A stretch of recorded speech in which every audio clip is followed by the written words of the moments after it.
Bienvenidos marineros, soy Ana Santillana y esto es Atando Cabos. Salón Náutico Internacional de Barcelona patrocina este espacio. Abrimos hoy el programa número 24 en una fecha muy señalada, y es que el Campeonato Internacional de Catamaranes Voladores SailGP desembarca por primera vez en España, poniendo así su broche de oro a la etapa europea.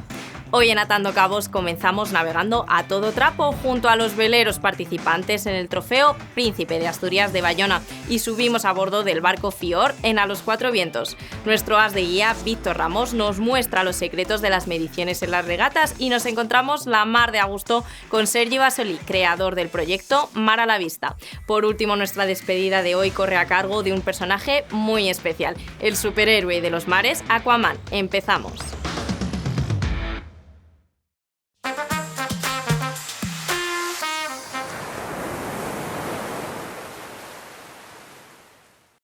La Bahía de Bayona y la Ría de Vigo acogieron la 34ª edición del Trofeo Príncipe de Asturias, la regata más importante del Monterreal Club de Yates, toda una fiesta de la vela en la que la competición se compaginó con numerosas actividades de ocio.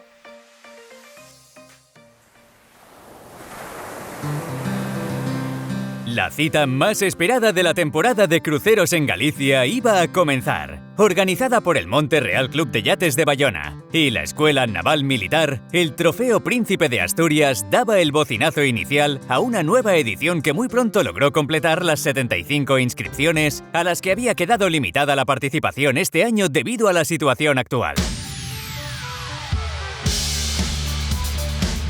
El gran evento del deporte náutico femenino, la ya conocida Ladies Cup, llegaba a sus bodas de plata. 36 mujeres a bordo de 6 Fígaros celebraban el 25 aniversario de esta prueba precursora que fomenta la vela en femenino. 2 bastones con los que el erizana de la regatista olímpica Sara Carmo se llevaba el liderato de la general tras una victoria parcial y un segundo puesto. Nuevo día y nuevas oportunidades para consolidar o escalar puestos en la clasificación de las Gestilar Ladies Cup. 3 nuevos Barlovento Sotavento mantuvieron intacta la cabeza de la general, a la que el erizana se amarraba con más fuerza que nunca.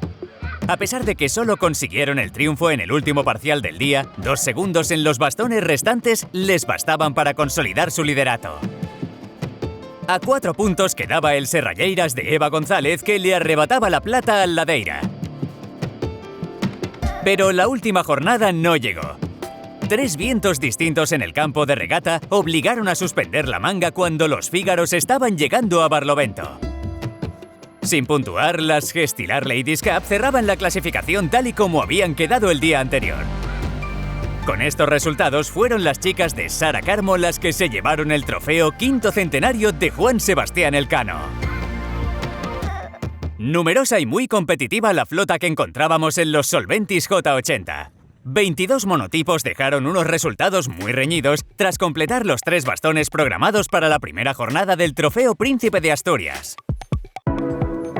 A Locofen de Javier de la Gándara le había salido un fuerte rival en el campo de regata que no le iba a poner las cosas nada fáciles: el Alboroto de Juan Carlos Ameneiro.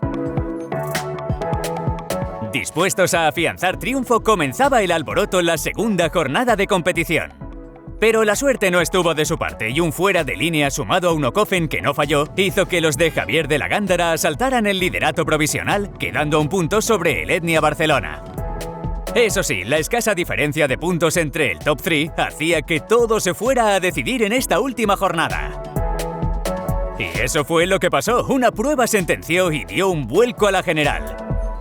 El Etnia Barcelona se adjudicó el parcial y le arrebató el oro a Locofen, que aunque empataba a puntos con los del Real Club Marítimo de Santander, la victoria final de los de Perú Mujica los subía directos al primer cajón de la general.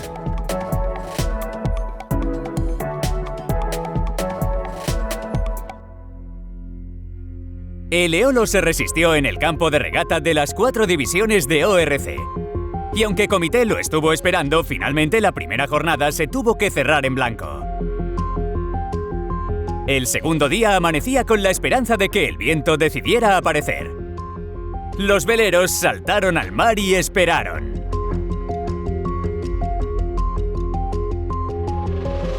Llegadas las 2 de la tarde entró el tan ansiado componente oeste-noroeste con un viento de 6 nudos que fue subiendo hasta alcanzar los 12. Unas condiciones que permitieron a los ORC abrir marcadores.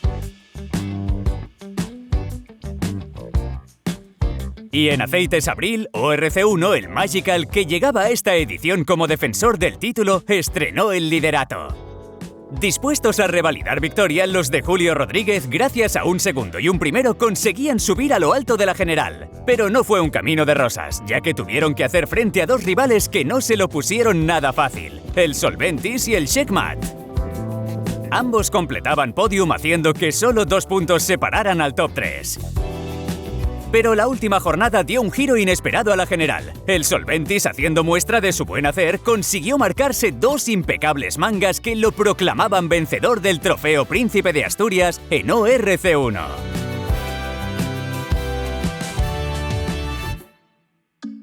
Mismo campo y mismas condiciones para los Nacexa ORC2, en la que los triunfos se fueron para 2 de los claros favoritos al título, el Aceites Abril y el Marías. Pero fueron los hermanos Pérez Canal quienes, sumando además de este primero un segundo, se quedaban con el mando provisional, continuando así con la increíble racha que llevaban esta temporada. Una racha que ratificaron en los 2 últimos bastones de la regata. Querían el título y no fallaron. 2 victorias consecutivas y el Trofeo Príncipe de Asturias de ORC2 para el Aceites Abril de los hermanos Pérez Canal, que además se llevaba también el premio a banca como ganador de la clasificación general de ORC1 al 4.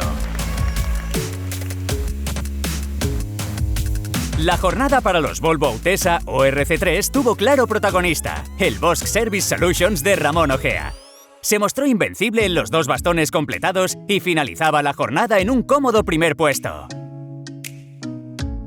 Primer puesto que mantuvo sin complicaciones en la última jornada, en la que tras firmar 2 victorias más se proclamaba vencedor del Trofeo Príncipe de Asturias en ORC3.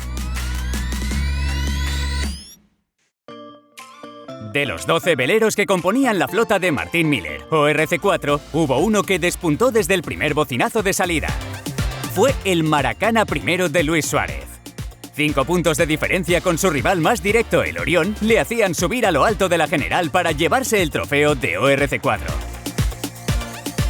Entre los 5 destacó el Chispa Negra de José Rey, que fue el mejor de la jornada, logrando hacerse con la victoria de la prueba. Pero la segunda jornada le pasó factura y tras un do not finish se llevaba el 36º Trofeo Príncipe de Asturias de la clase el Marcolfo del Real Club Náutico de Vigo.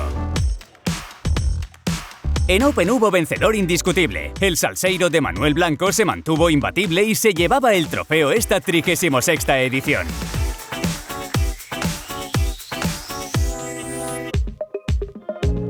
Subimos a bordo del York III del armador y patrón Scott Perry, que nos abre sus puertas en A los Cuatro Vientos, una embarcación de 1947 que ganó en clase época la regata Puig de este año. Este barco tiene una historia muy interesante. Este barco fue construido en el 46, fue votado en el 47, creo que fue el 3 de enero del 47, para la primera regata Buenos Aires-Río Janeiro.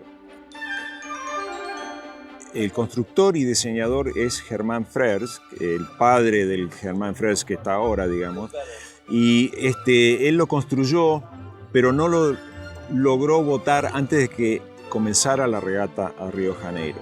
Comenzó la regata 48 horas más tarde, este barco empezó la regata 48 horas más tarde, llegaron segundos. Y cuando llegan a entregar el premio en el Yachting Club de Río Janeiro, el ganador se lo entrega a Germán Frers porque dice con ese logro después de 48 horas era increíble que llegara segundo, ¿no? Y es un barco muy muy rápido. A raíz de este barco se construyeron 3 más. Se construyó el que está atrás tuyo, que es el Joan, se construyó el Chipino y uno más que tristemente no está reciclado, que se llama Angelos, que está creo que perdido en el Caribe en algún lado. Pero es un diseño que tuvo muchísimo éxito. El barco era de uno de los favoritos de Germán Frers Y los hijos de él, que hoy navegan todos, se acuerdan mucho de este barco cuando salían a pasear con él. Después de eso, este barco pasó a la propiedad de otro argentino, y él lo corrió en varias regatas, incluyendo la Newport Bermuda, que ganó su clase. Después lo compró un americano que lo llevó a las islas del Pacífico. 20 años estuvo en las islas del Pacífico. Se murió el señor, no sé si a bordo, pero se murió, y quedó el barco medio abandonado.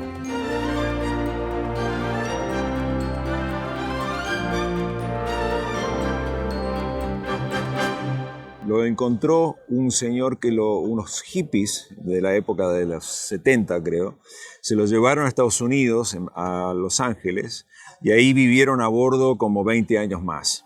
Después lo encontró un jugador de fútbol americano profesional, le hizo la primer gran restauración. Y lo hizo muy, muy bien. Él lo tuvo como 5 años, después lo compró un cirujano plástico de Las Vegas, le hizo una restauración, pero lo llevó a crucero, no a regatero.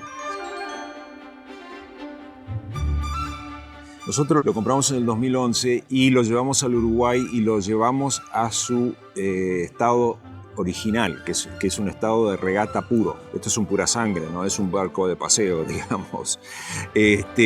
Y ahora lo corrimos 5 años en el Río de la Plata y vinimos acá en el 2015 y hemos corrido 28 regatas, de las cuales terminamos en el podio en todas menos 4.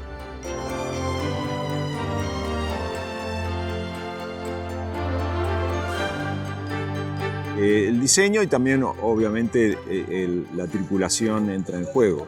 Es una tripulación que navega muchísimo, muchos hacen vela ligera y ese es el secreto, digamos, es un buen diseño con una tripulación buena. Si es un barco malo de mal diseño, por más bueno que sea la tripulación, no van a hacer nada. Y al revés también. Este barco lo agarra una tripulación que no tiene experiencia y no van a hacer nada.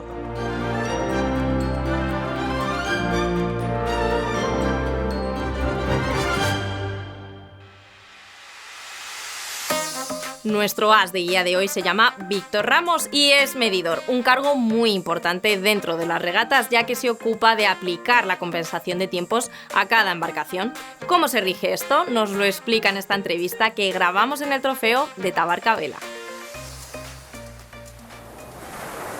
La figura del medidor es clave en cualquier regata para asegurar que se cumplen una serie de normativas.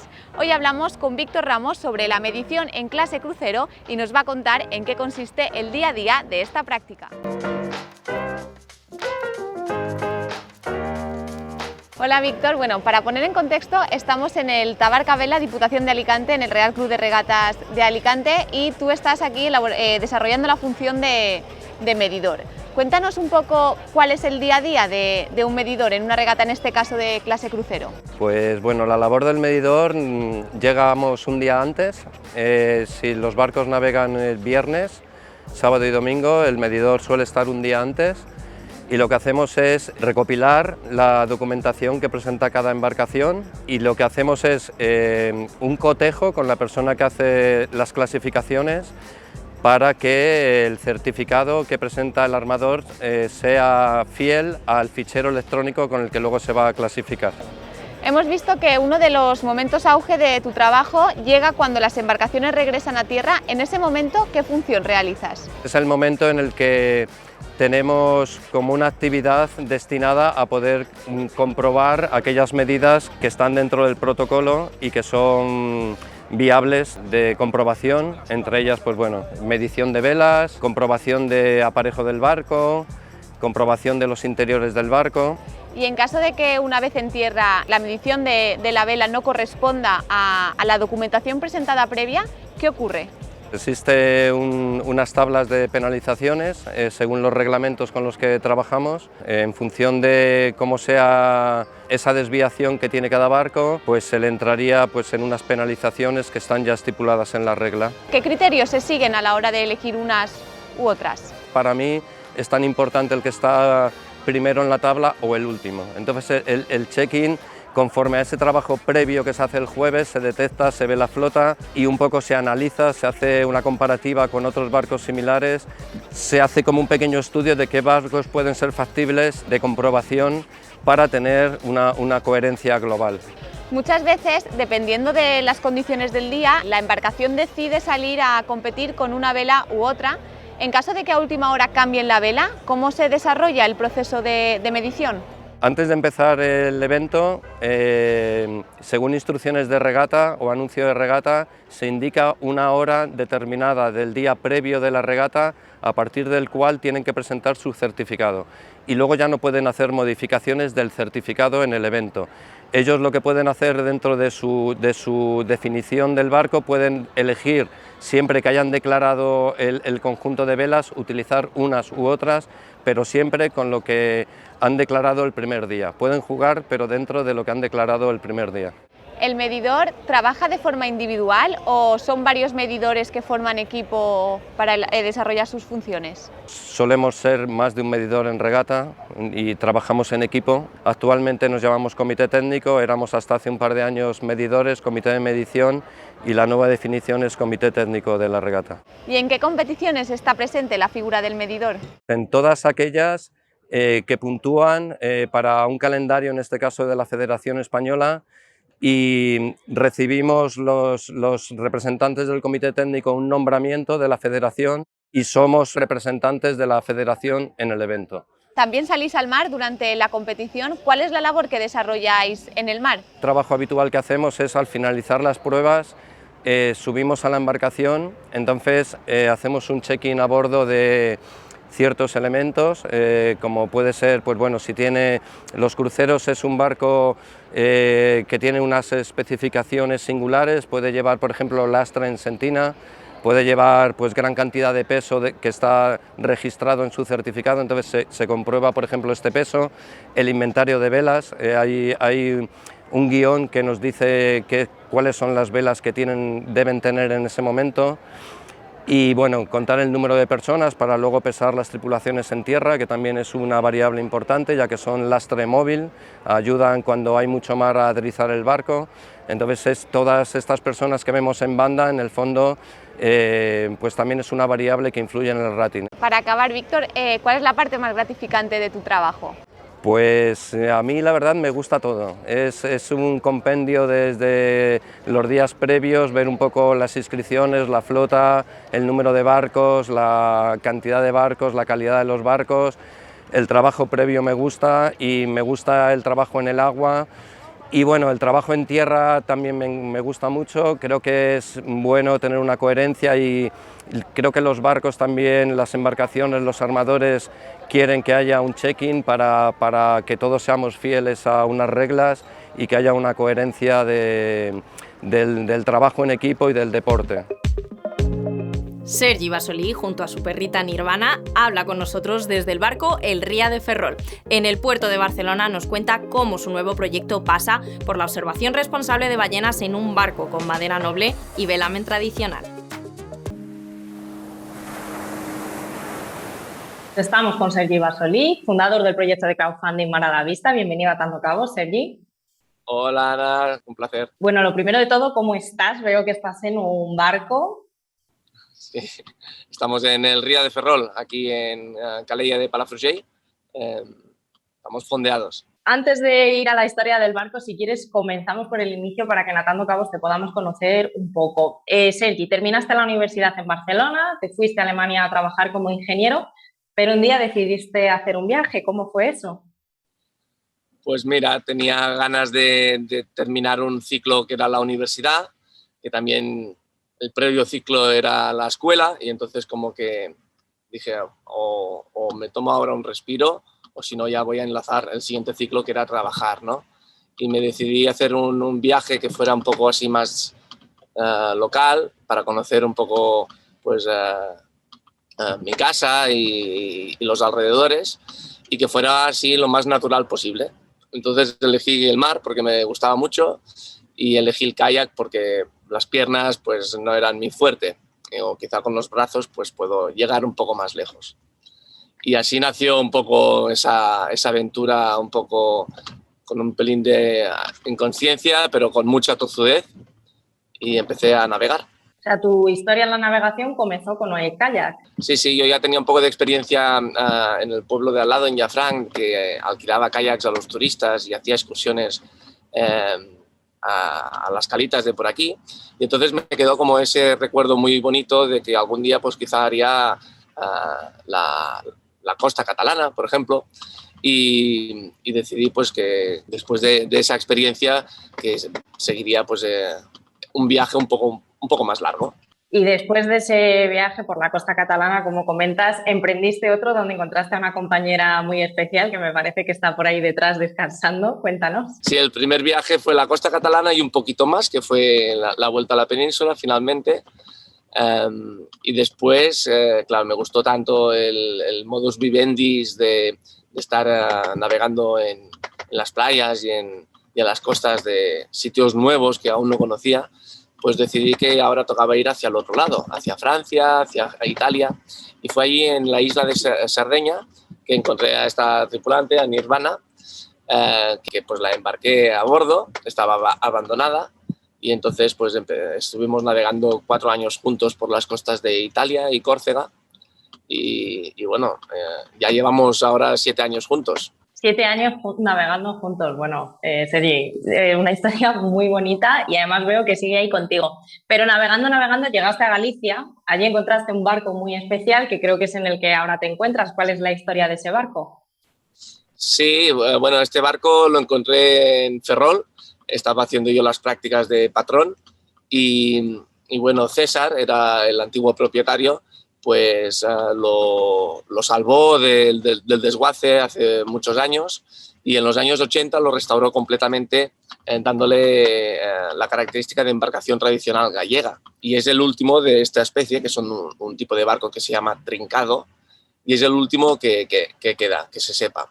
Entonces yo le propuse mi proyecto que iba a hacer con este barco para seguir dándole vida y que siguiera navegando. Le pareció bien, ya que él no podía seguir con las tareas de mantenimiento, y así que pues bueno, me pasó un poco el testimonio, acepté el reto y hace 2 años ya que lo tengo. Es un barco que se llama barco trincado y que se usaba antiguamente para conectar las rías altas gallegas con materiales pesados como arena o madera. Un barco muy singular con el que además has iniciado el proyecto de Mar a la Vista. Con Mar a la Vista pues queríamos hacer un proyecto donde pudiéramos mezclar lo que es navegación tradicional gracias a este barco y a la vez salir a hacer avistamiento de cetáceos. A bordo tenemos una bióloga marina, Julia, que tiene mucha experiencia con los cetáceos y lo que hacemos es salir a navegar y a ver si podemos hacer estos encuentros con ballenas, delfines y demás animales. Y eso pues con lo que queremos es un poco concienciar e inspirar pues a los pasajeros de la importancia que es seguir protegiendo a este hábitat y a sus animales y bueno, que disfruten de una experiencia un poco más auténtica, izando velas al estilo tradicional y navegar como se hacía antaño. Bueno, una experiencia bastante variada. Has viajado mucho, ahora estás enseñando cetáceos con el barco. Un poco la navegación, ¿qué te ha enseñado a lo largo de tu vida? Muchísimas cosas. Sí que recuerdo que al principio, sobre todo cuando empecé el primer viaje en kayak, es que hay que tener... el mar es un elemento muy volátil y cualquier pequeño error te puede costar muy caro. Entonces, tomar las decisiones correctas, respetarlo, quererlo y disfrutarlo. Bueno, pues con ese mensaje nos quedamos. Sergi Basolí, muchísimas gracias por venir atando cabos, aunque sea vía telemática, y gracias a Nirvana, que ha estado ahí apoyando desde un segundo plano. Ojalá podamos grabar algún día en el barco. Estáis invitados. Muchísimas gracias, Sergi. Un abrazo. Buen día. Adiós. Chao. No hace falta presentarle, pues es el héroe de todos los mares y océanos. Aquaman cierra su espectáculo en el Parque Warner de Madrid, un show nocturno en el que sus especialistas en flyboard vuelan hasta los 20 metros de altura en una coreografía de fuego, iluminación, música y pirotecnia. Antes de atracar, os recordamos visitar El Role, el podcast de Nacho Gómez en el que podréis descubrir todos los secretos de la Copa América a través de su serial. Que tengáis una feliz semana.